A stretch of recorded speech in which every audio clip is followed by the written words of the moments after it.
So hello everybody, welcome to our next video on Laplace transformation. In our last video we have seen these four examples and also the formulae that you should by heart, and also linearity property we have seen. Okay, and the linearity property is also applicable if there is a minus here. Okay, then it goes minus here. So it's applicable for plus as well as for minus. Then there is this first shifting property. So these four examples we did last time, up to 4. Now this is our example number 5. Okay. So now evaluate 3 e raised to 2t minus 4 cos 3t.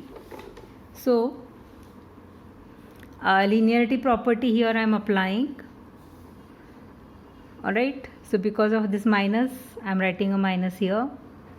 L I am splitting, 1L for this and 1L for this. So L of e raised to 2t and L of cos 3t. The 3 and 4 I have taken out common. लक्षात constant बाहेर काढायचा असतो. So 3 L of e raised to 2t is 1 upon s minus 2. परत फॉर्म्युले पाठ करा. e raised to at is 1 upon s minus a, and now a is 2 here, right? Minus 4 cos at is a formula s upon s square plus a square. Here a is 3, so s upon s square plus 3 square. So the answer is 3 upon s minus 2 minus 4s upon s square plus 9. This is the answer. You may simplify further by taking LCM and all, but let us not waste time here. The next example is example number 6. L of cos square t. चुकून मी x लिहित होते, so please bear with this mistake.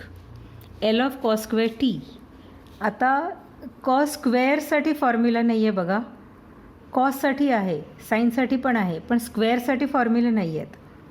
आणि square म्हणजे cause into cos, आणि into असेल तर काय करायचं हे आपण नाही शिकलो.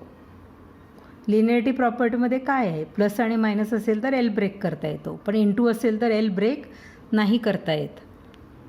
फक्त कॉन्स्टंट असेल मल्टिप्लाईड तर कॉन्स्टंट बाजूला काढता येतं, पण फंक्शन इंटू फंक्शन असेल तर तिथे एल टीसाठी वेगळ्या टेक्निक्स वापराव्या लागतात. Same is the case in integration. तर कॉस स्क्वेअर टी मी असं लिहिणार आहे 1 प्लस कॉस 2t बाय 2. हा फॉर्म्युला मला वाटतं मल्टिपल अँगल्सचा तुमचा मागच्या फर्स्ट सेमिस्टरचा आहे. So half into now I am going to break this L into 2 parts. L of this 1 by 2 आणि L of cos 2t bye 2. त्यातले पण हाफ बाजूला काढले. Half L of 1 plus half L of cos 2t. Half L of 1 is 1 by s, formula L of 1 is 1 by s plus half cos 2t is a L s upon s square plus 4. आता half बाजूला काढला common, आणि हा bracket आणि हा bracket मी cross multiply आणि LCM technique.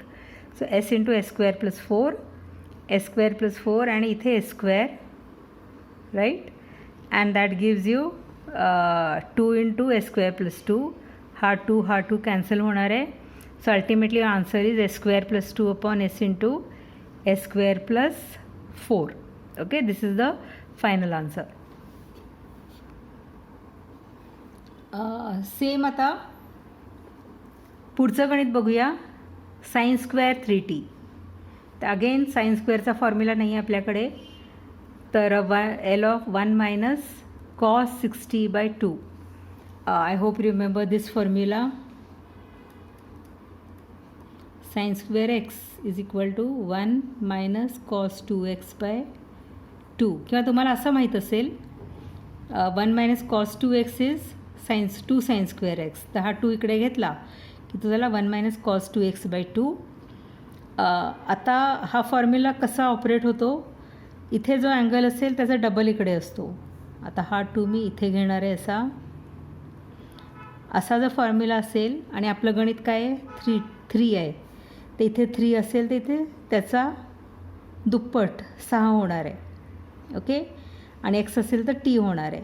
So sine square 3t will be 1 minus cos 6t/2 and then break into 2, half L of 1 minus half L of cos 6t.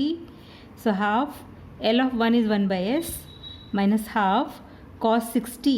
Cos 80 is s upon s square plus a square.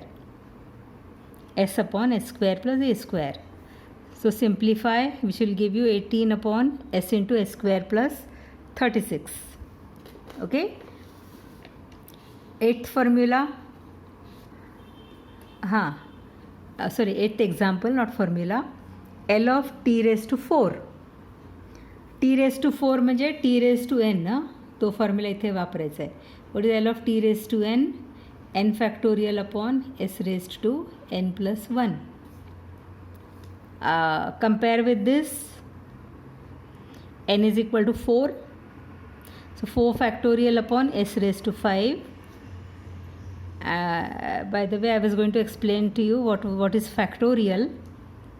So remember that 1 factorial is 1, 2 factorial is 1 into 2, 3 factorial is 1 into 2 into 3, 4 factorial is 1 into 2 into 3 into 4, 5 factorial is 1 into 2 into 3 into 4 into 5, and so on.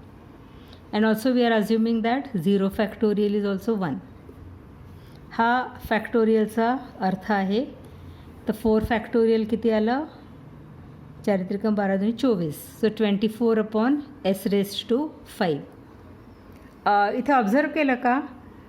S मी कर्वी लिहिल्यामुळे S आणि 5 हे ओळखता येतात आपल्याला. Otherwise काय होणार? सगळे वेगवेगळे दिसणार किंवा सगळे एकसारखे दिसतील. एकतर एस हा 5 सारखा दिसेल किंवा 5 हा एस सारखा दिसेल. आलं लक्षात? ओके. आता नेक्स्ट वन, एक्झाम्पल 9. आपण 10 हे पुढचे गणित करून हा व्हिडिओ बंद करूया.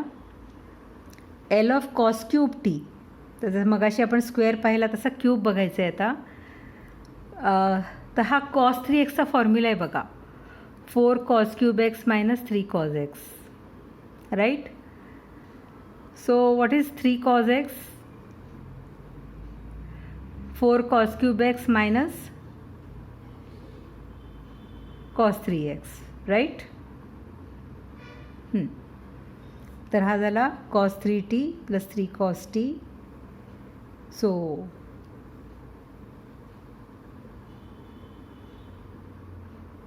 असं ते cos 3tचं हे सोडवायचं आहे आपल्याला. फॉर्म्युला टाकायचं आहे. सिम्प्लिफाय करा. दिस विल बी द आन्सर.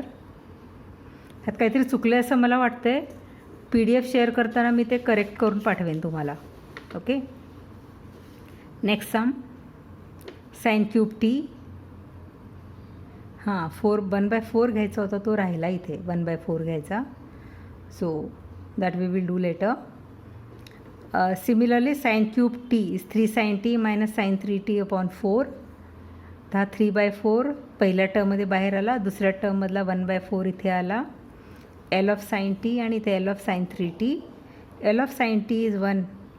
इथे a is 1. sin at a is 1.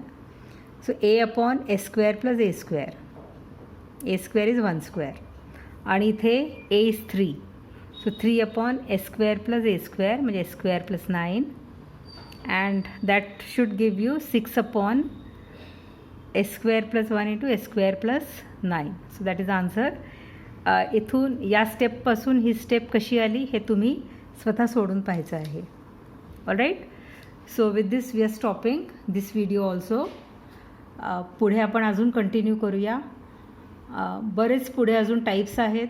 So let us practice more in the next video.